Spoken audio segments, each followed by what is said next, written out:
Welcome back, ladies and gentlemen, to the 11th Lineal Justin and Tyler Movie Awards for 2024, and it's time for the bad stuff. It's time for the poop garbage. It's time for the top 5 worst movies of 2024, and boy, there were some humdingers in 2024. So, as we have done in the past with this award, it's going to be some honorable mentions for each of us, which we'll talk about a little bit, and then we get into number 5, number 4, number 3, number 2, and ultimately our number 1 worst movies of 2024. Get it? Got it? Good. And since you understood, let's get into this terrible, terrible list. All right, my honorable mentions are Sasquatch Sunset, Not Another Church Movie, Venom: The Last Dance, and Megalopolis.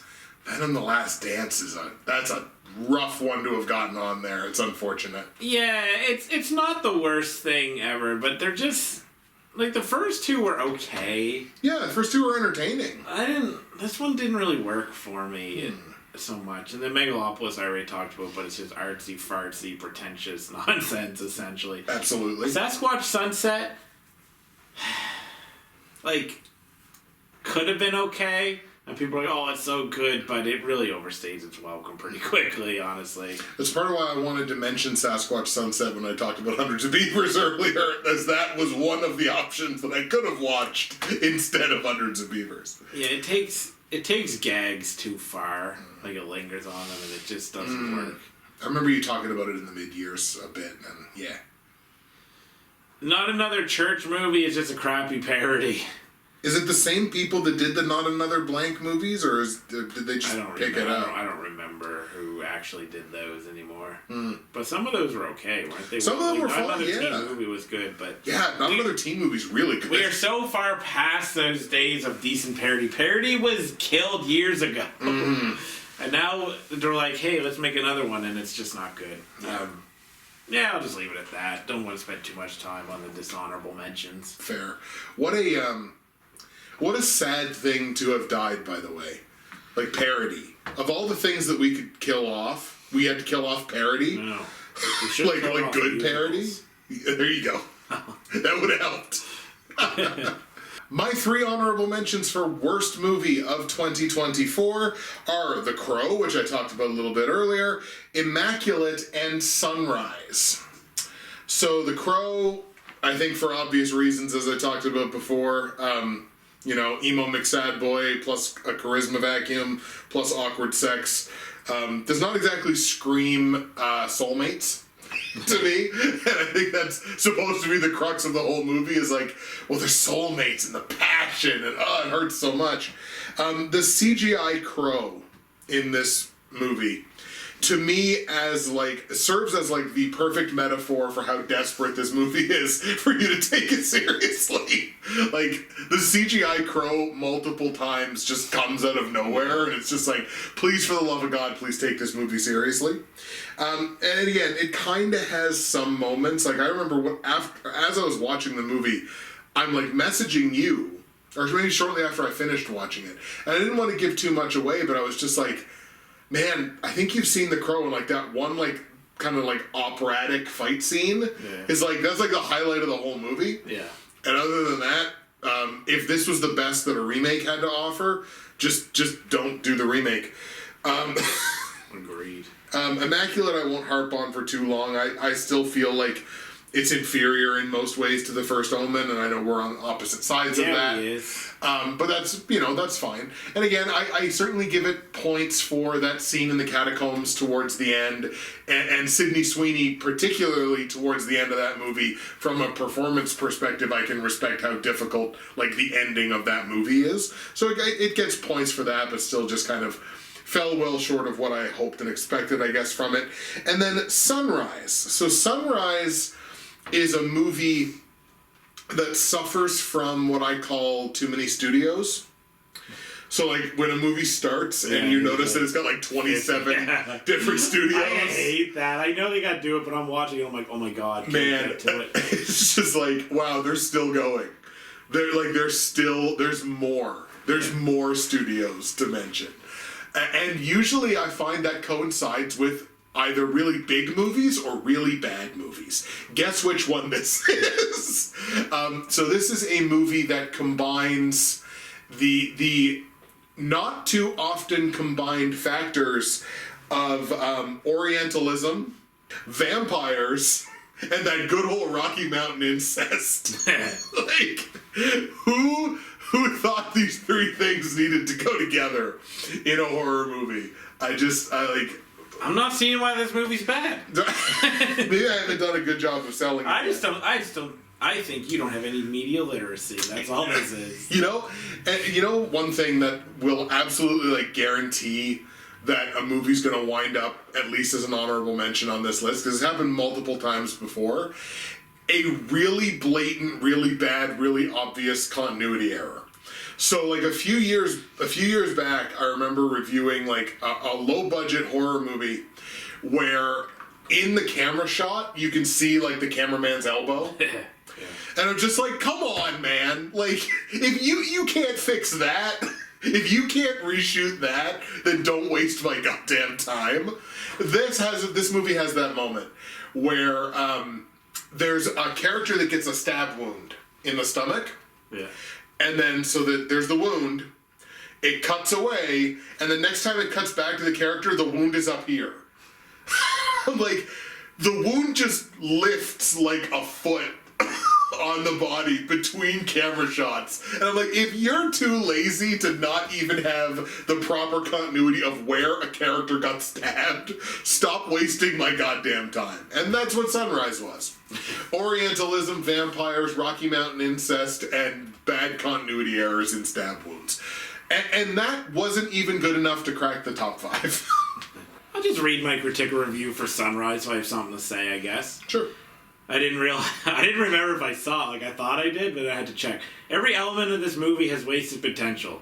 Fallon kind of just mopes around and does very little, hardly roaming the land. The red coat is basic horror mythology. Pierce, who's overacting his gang, runs a small town where there's almost nobody here to run. A revenge tale like this should have emotion, but instead it just yells about racism, and it's hard to care about anybody else. It felt pretty boring and longer than it is. That's how I felt. I don't remember it. As I'm reading it, I remember, oh yeah, I remember this movie where I was like sitting there going, there's like nobody here. Yeah, my gang runs this town of 12 people. Of me and the gang. Like, we run ourselves, boys. So my number 5 worst movie of the year is The Underdogs. Ooh, okay. Featuring everybody's favorite gangster, Snoop Dogg. Outside of a minor swerve at the end, which is probably the most interesting part of the movie, which I don't even remember at this point, I just read my notes. This is like formulaic sports movie stuff with Snoop Dogg playing a major role in it and kind of having that Snoop Dogg swag, which works in his music. Totally. But doesn't work at all in this because there's no complexity at all to his like character and his delivery. Mm-hmm. And you know what? I might even forgive all that if this comedy was funny. But I don't know that there was a good joke in there. Right? So that makes it really hard. And I knew I wouldn't like this movie when I watched it. Because I like Snoop Dogg.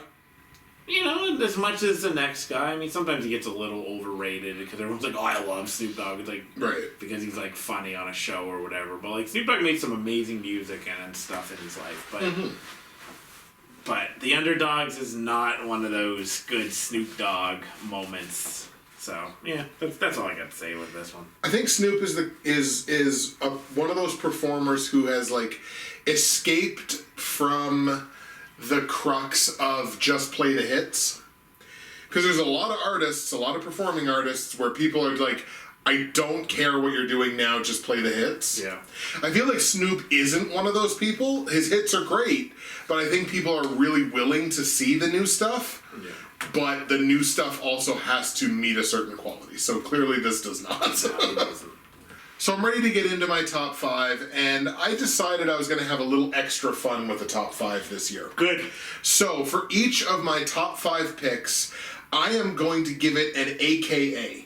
In other words, I'm going to change the name of the movie to reflect my feelings about the movie. All right? So, my number 5 worst movie of 2024 is Air Force One Down, aka Falcon is the President's code name.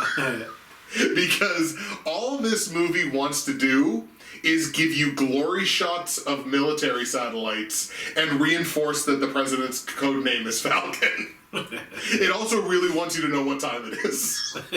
What time it is? What time it is. It's time to find out what the President's code name is. Like, those are the repeating elements that happen constantly in this movie. It's always showing you satellites, it's always telling you what time it is, and it's always reminding you that Falcon is the President's code name. It's like I said, it's always telling you what time it is. It is. Like, you know what time it is. Every 5 minutes, there's a timestamp down in the corner, and it's like, dude, it's the movie. If the movie's not happening in real time, if it's not an episode of 24, I don't care what time it is. But it's constant. It's giving that to you all the time. Again, I have to always share the line with this. Kudos if you forced this one down, because the name of the movie is Air Force One Down. It's like the best line I wrote in a review all year long. Nailed it. Exactly. And the description of this movie is basically you have main character girl, who, I don't remember her name, main character girl, whose uncle's name is literally Uncle Sam. Yeah. And he gives her a Nepo spot in the Secret Service like 9 minutes into the movie. Then Air Force One crashes, and it proceeds to just be a not at all interesting thriller about protecting the president. And the movie takes itself very seriously and tries to like give you some swerves at the end, but man, it can't get over the schlocky silliness of, hey man, we need to repeat this one scene with a bunch of satellites 74 times because we paid for it, and this movie has to be longer than 17 minutes. I'm about to mount the Air Force One Down defense, sorta. Oh, okay. Give it a 5 out of 10. I know the story and plotting of said story is at best generic and at worst nonsensical, lazy, and too blunt with its messaging. But there are a lot of terrible action movies where people stand in one place and shoot, missing a lot, and this at the very least does something with a little imagination when it comes to the action. Like, it's not just, but like, I was like, nah, you know what? Mm-hmm. But the only reason it got to a 5 really is because like I found the final act kind of fun. I would put this well above many of the shitty action movies I've seen since we started doing. Wow. Because at least it tried. Like, you gotta put them side by side of some of this shit of like, this was like at least like, wow, like right. Trying something, and I was like, I wouldn't say I like this movie. That's my defense. Okay. It's not the worst movie of the year, but it's certainly not among the best. So my number 4 worst movie of the year was in competition for the most insistent movie. Okay. Am I racist? Oh. That's the movie, not a question. Because the answer is clearly yes. No, but first a question. Why does anyone listen to Matt Walsh? This is my question. This is the whole framing in which this review is about to happen. This guy, I'm not saying this is necessarily like consciously an attempt to be like Michael Moore, but he's very clearly like the Michael Moore of the right. Like, he's trying to be provocative. And this time he's tackling like DEI, you know? And the thing is, I don't even disagree with conservatives on some of this stuff. Like, depends who it is and how far they're going. Like, some of them are just straight up, you can't see a black person anymore without thinking it's diverse. It's like, whoa. Right. Like, miss me on that. he's just kind of undercover. And some of it's just kind of mean. Like, he goes to some places where people are trying their best to be, like, allies to all this and stuff. And they're just, like, at worst, like, misinformed. But probably good-hearted. And he's just kind of mean. Like, I don't know. It's whatever. And, like, one of the only good parts is there's an interview with Wilfred Riley, who I follow on Twitter, and I like him and his commentary, and, like, that's pretty good. And there's, like, one bit with Robin DiAngelo that was, like, pretty good. But Matt Walsh is so smug, and these people who like this stuff are, like, clanging on him. Like, I saw that, I think it was Nerdrotic or whatever the guy is. Okay. Him being like, yeah, of course, no critics review this, which I've criticized critics for on Daily Wire stuff before. But they're like, even though people love it, and then points to, like, the score, and I'm like, yeah, everybody who rated this movie was a conservative. Right. That agrees with it. And that's the way this always goes with these movies. And What Is a Woman was, like, an okay documentary, honestly. Right. I'll give him some flowers for that. It was pretty good. Like, it had some good interviews in it that I enjoyed. I was super excited even for the early bits of the Daily Wire's, like, film production, and I actually thought they put out some pretty good movies, like Run, Hide, Fight. I think it's very underrated. Terror on the Prairie was pretty good, and there's some other movies that were, like, okay, none of them were masterpieces. And when they were saying, oh, you know, just good movies, no politics, just good old-fashioned, they abandoned that in, like, 2 years. Yeah. And that's like, basically all it is anymore. And you got Matt Walsh being, like, the big figurehead of, like, this kind of nonsense. I'm like, this guy doesn't have the wit, the intelligence. Like, Michael Moore he manipulated. And I don't even love Michael Moore, but you know what you can say about at least his best documentaries, even if they're, like, borderline fictional sometimes? Super entertaining. Yes. Like, you tell me Bowling for Columbine ain't a super entertaining flick. You know what I mean? Sicko. Like, they're entertaining. This is just... And I'm sitting there, I'm like, yep, the people who love the Daily Wire, Matt Walsh, are like, yeah. Right. And I'm just like, but this isn't a good movie.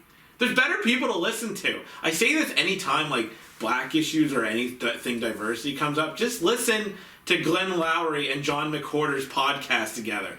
That is infinitely better commentary on this stuff from a guy who's conservative and a guy who's a liberal talking to each other. It is infinitely better. My number 4 worst movie of 2024 is The Strangers Chapter 1. AKA, you made 3 of these over 16 years and they all suck. The first one was really good up to a certain point. I thought the first one was okay up to a certain point, yeah. I thought it was really tense. And then it had that part where the music started skipping. And then shortly after, the movie went to hell. But I'll defend the first one a little bit. Okay. Actually, you know what? I'll defend... Anyway, continue. So, The Strangers Chapter 1. This thing felt like... This lays claim to the single most bland and boring horror movie I've ever seen in my life. This is so bland, it's like you asked AI to write it. It's like you asked artificial intelligence to write a Strangers movie. Because, like, there's nothing, like, compelling, interesting, terrifying, or even remotely noteworthy about these 3 villains. Like, there's nothing about them that makes them investment worthy to watch. Like, they're supposed to be these forces of nature, and they're not. They're just there. And, like, your villain in a horror movie can't... Can you imagine if Art the Clown was just there? He was just... Hey, guys. Like, he's just... There's nothing remotely interesting about him. He's just there. That's what they are. The Strangers are just there. They're just there to be the foil of main character family. Like, or main character couple, or main character person, or whatever.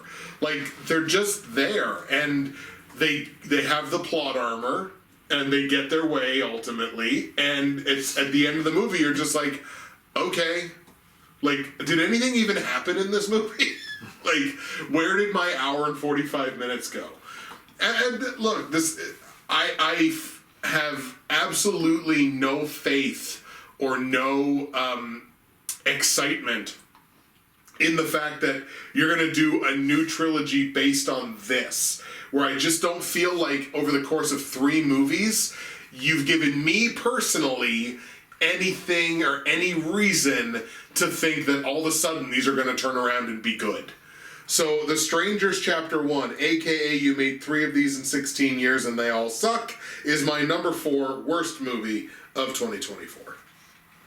I gave The Strangers a 6.5. I gave the second one a 5.5, and I didn't watch this one. There you go. Nice. My probable score was like 40. I was like, okay, that's probably about right. Okay, my number 3, I'm going to have to read some stuff first to set the tone, but it's called Box Metaphor. Okay. Here was the plot summary on IMDb as of when I heard of it. Might have changed. Box Metaphor is a compelling dystopian journey where unjust imprisonment unveils societal conformity and defiance's profound impact. It's about breaking free from metaphorical boxes and the resilience of the human spirit. Now, let me read my critiquer after you know what the summary says. Okay. If the title and IMDb plot summary doesn't tell you what you need to know about the ambition and talent involved here, allow me to elaborate. It's a plotless piece of horror drivel that doesn't really have characters, has a few kind of gross scenes, and wants us so badly to feel like it has something to say when it doesn't. It's dumb, dull, too dark in the box to see much. I can forgive some bad indie acting, but some of it is atrocious, and the dialogue tries to be profound and fails.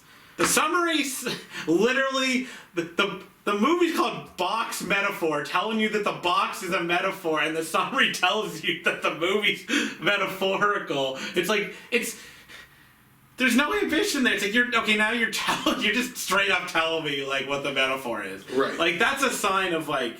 That's not a metaphor, that's the plot. Like, this, you don't gotta tell us.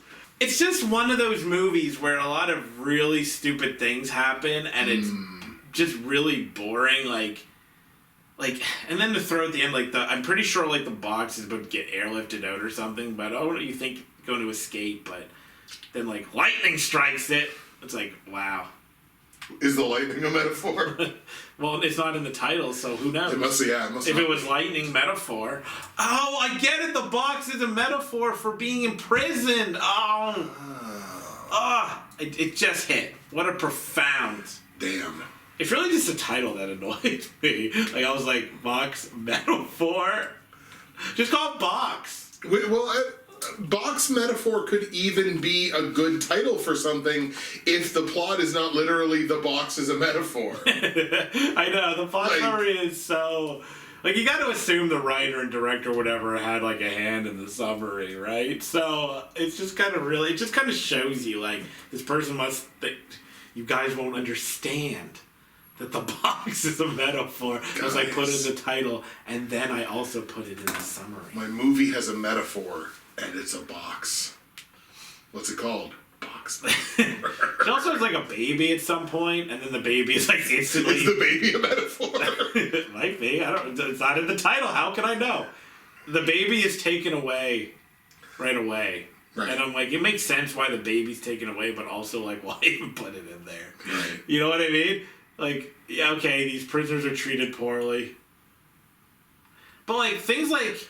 where people like wake up or whatever and they're trapped in somewhere can be done well. Like The Cube from many years ago was like a fun kind of Saw-ish, like trapped in a cube, lots of dangerous trap things going on. That was fun. And then obviously Saw, people wake up and they're in traps. So I'm like, it can be done well. This just ain't it.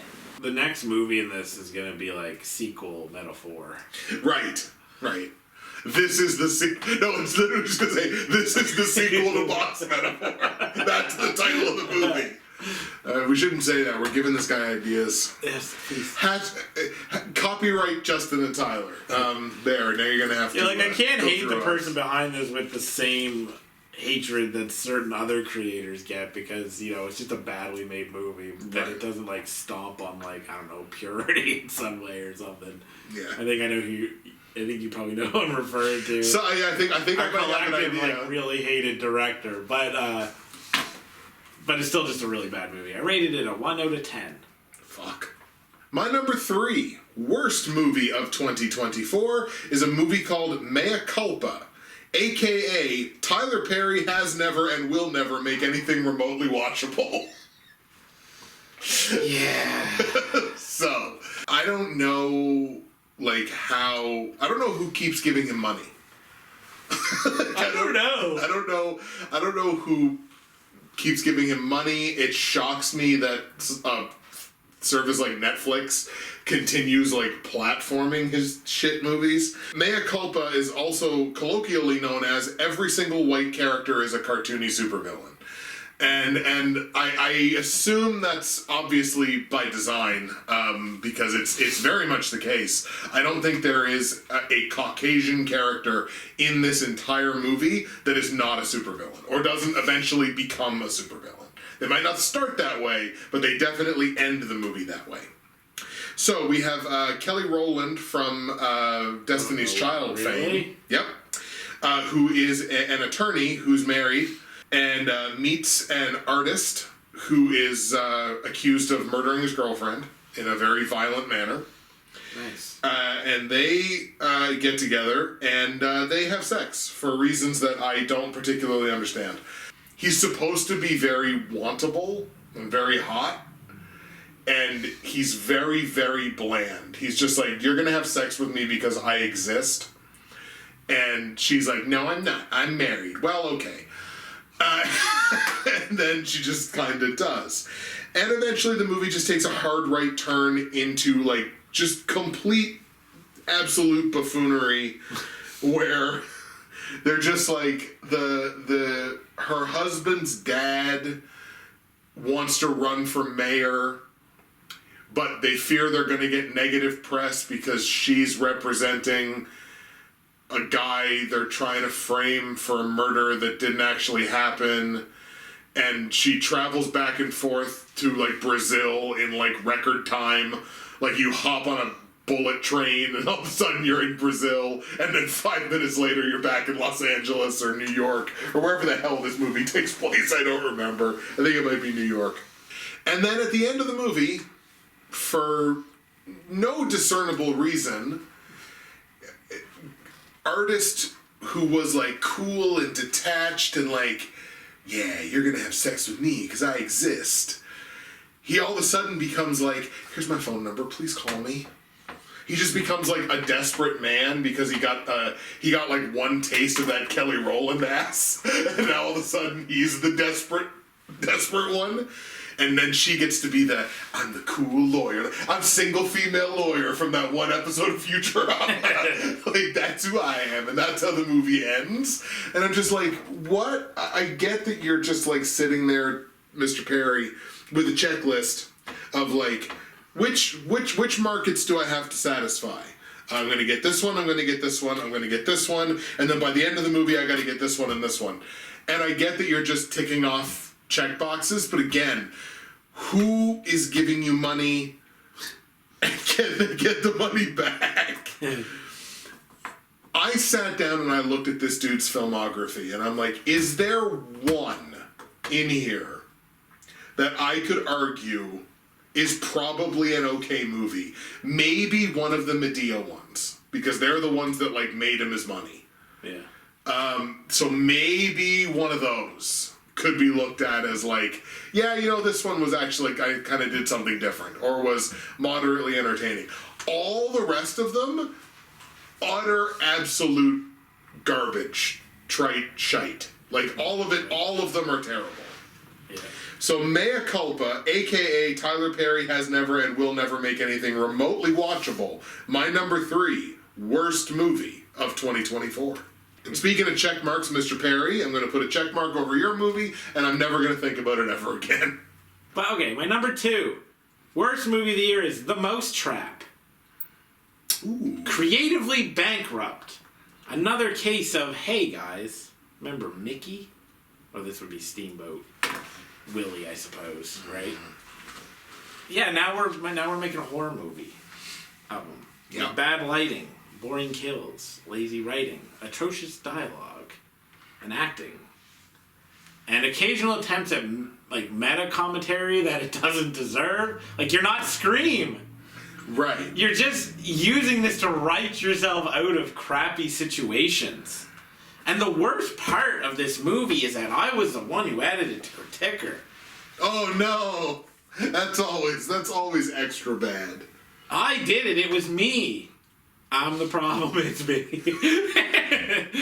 You went that direction. I went, it was me, Austin. It was me all along. We went wrestling with Taylor Swift. I just despise these movies on like a moral level, on an entertainment level. It's so bad. And we're going to get more and more of these. Yep. And I'm going to probably end up just boycotting them eventually, but the problem is they're also good content for the movie awards. That's true. But they'll never get my money. No. Not 1 cent. No, God, no. Not 1 cent. No. Piracy was made for people like that. For people that's their creative outlet, that's what piracy was made for. That's, the whole concept of him and them and this whole... I'm not even going to dignify it by calling it a universe. This whole collective of the worst ideas that anyone has ever come up with anywhere ever, they deserve to be Thanos snapped out of existence. Like that is the thing in film that should not be.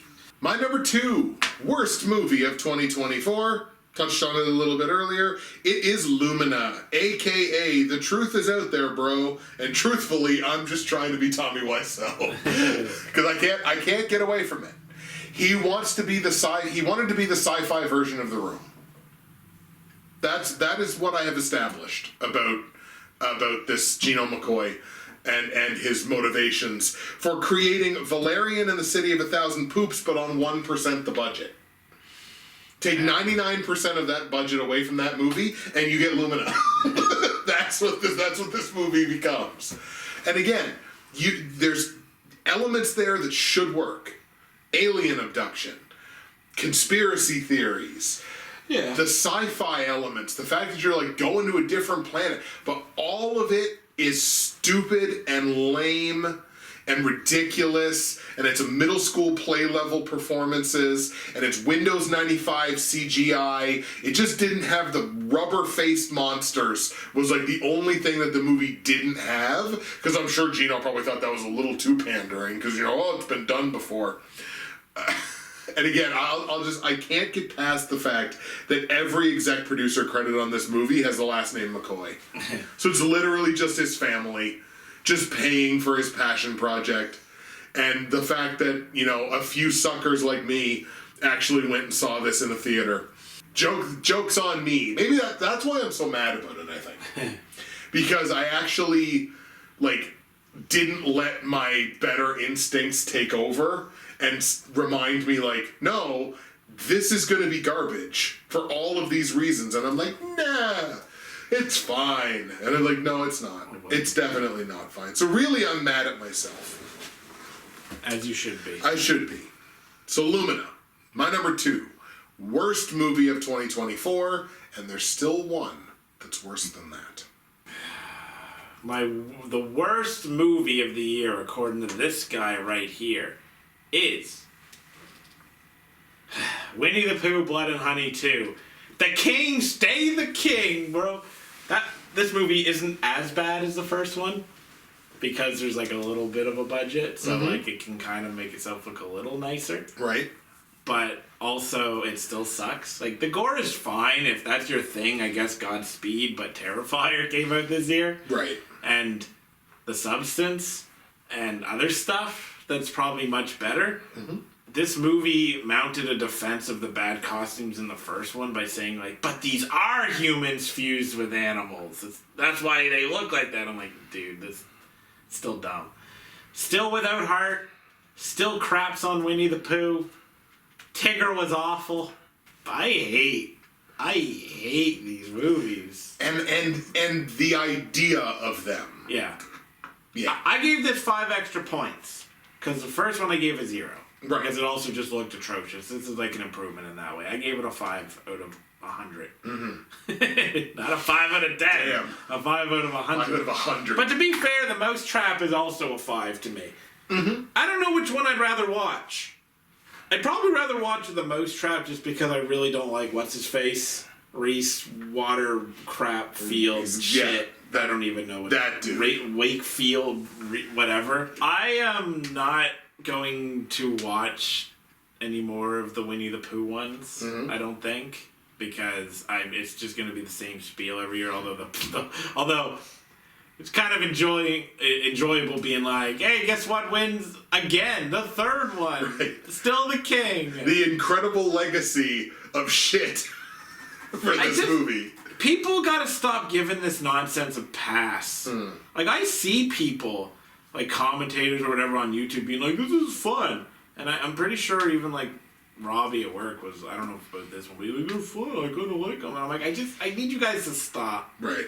I'd even go so far as to say this. I would give Reese Frake Waterfield a chance on a completely original IP. Something that is completely originally his own.